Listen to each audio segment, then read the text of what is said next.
close that door. Okay. 3, 2. Nah, leave it open. There's always room for more. Hey, peace, and welcome back to the Divinity Podcast. I hope that you are feeling lovely this evening. And today we're going to discuss, for episode 3 of season 2, is entitled OMNE TRIUM PERFECTUM.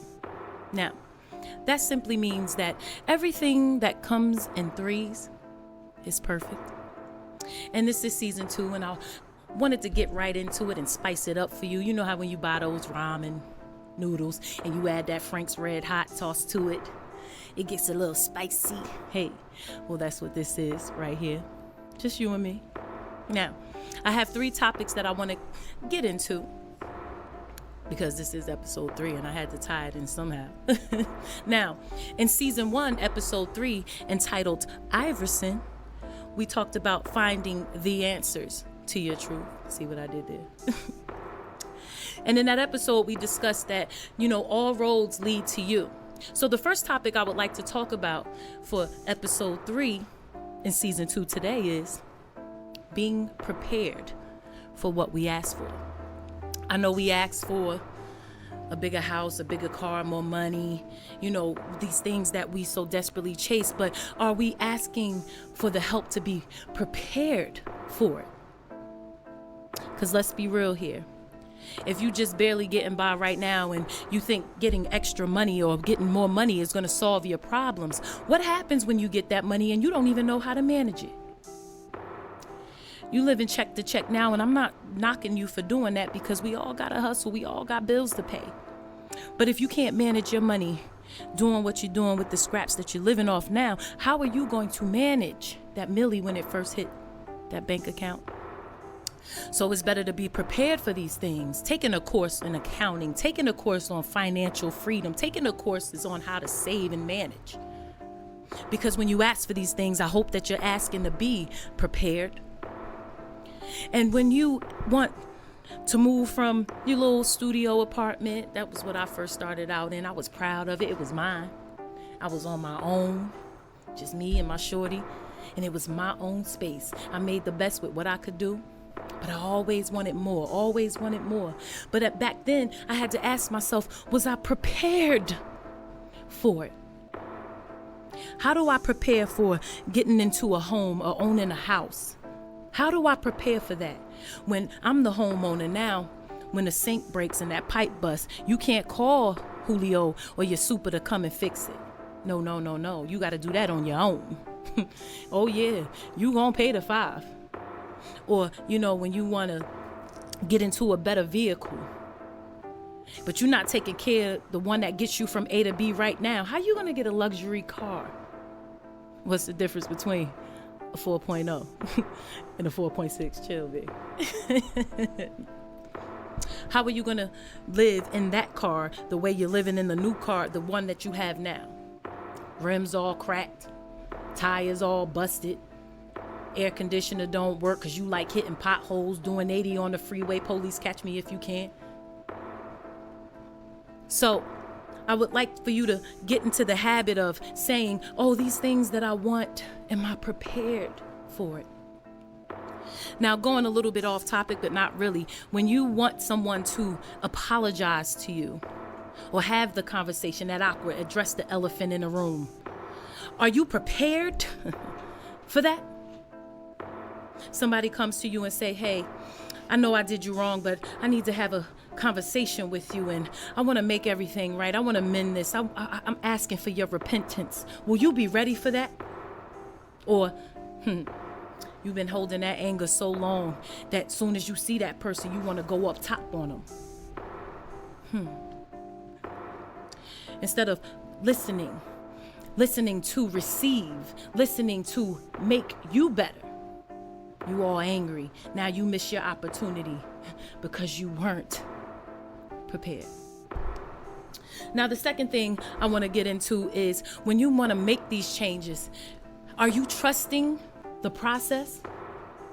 Because it's not going to be all roses and sunshine. You're going to have those rainy days. And if you don't have an umbrella, what you gonna use to stay dry? So be prepared for these things. So when you're trusting the process, you don't know. It's like getting into a car, right? And you know this car been giving you hell, and you don't know if it's gonna start the day. It go. And now somebody comes along and says, "Hey, I got a spark plugs in the back. You want jumper cables? Can I give you a lift? Can I give you a jump?" Now please forgive me again. I'm off top. And when they give you that jump start, maybe that's why that thing had to end. Maybe that's why you need to trust the process, because that's your jump start to get the car going. Vroom, vroom, skirt. And because you weren't prepared, you missed your opportunity. Head in the phone. Somebody was flagging you down to get your attention because they wanted to give you the jump, but you weren't prepared. You were looking somewhere else. Okay? So in order sometimes for us to get up off of our behinds and do something new, we just have to trust the process.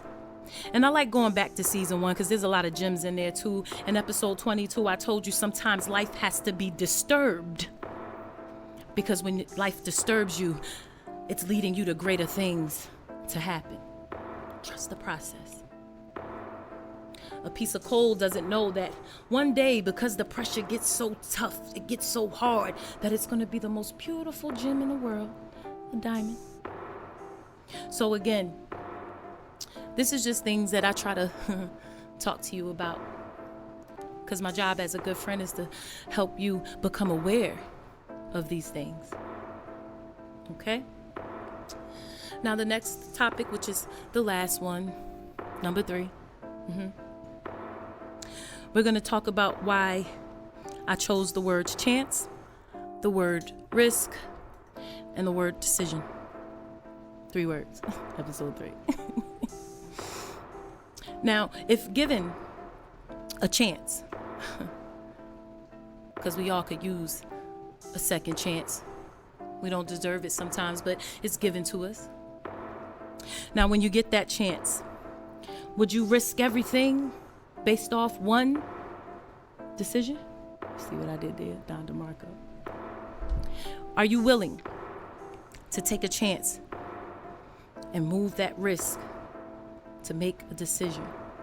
And chances are given to those who are worthy. I know sometimes you may not feel that way, but you are. Your past is a little tainted, so what? And I go back to episode 15 of season 1, quarter past fool a lot, because I keep telling you, no matter what you were before, who are you now? Powerful. Now back to that chance and risk and decision.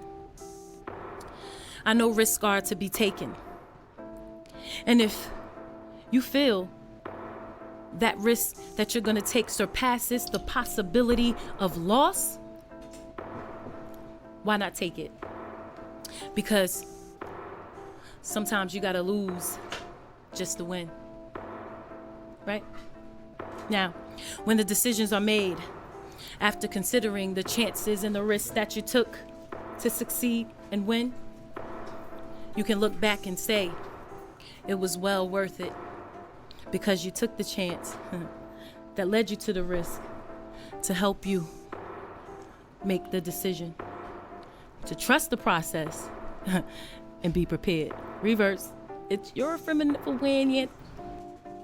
Now, my job, it's to feed you. How you digest it, that's really personal. I love you anyway. But as for me, and as for mine, it's always forward. Forward always. Until next time. Peace. Hey, keep going. Take a risk. Keep going. Take a risk. Hey, talk to me. Hey, talk to me. Yeah.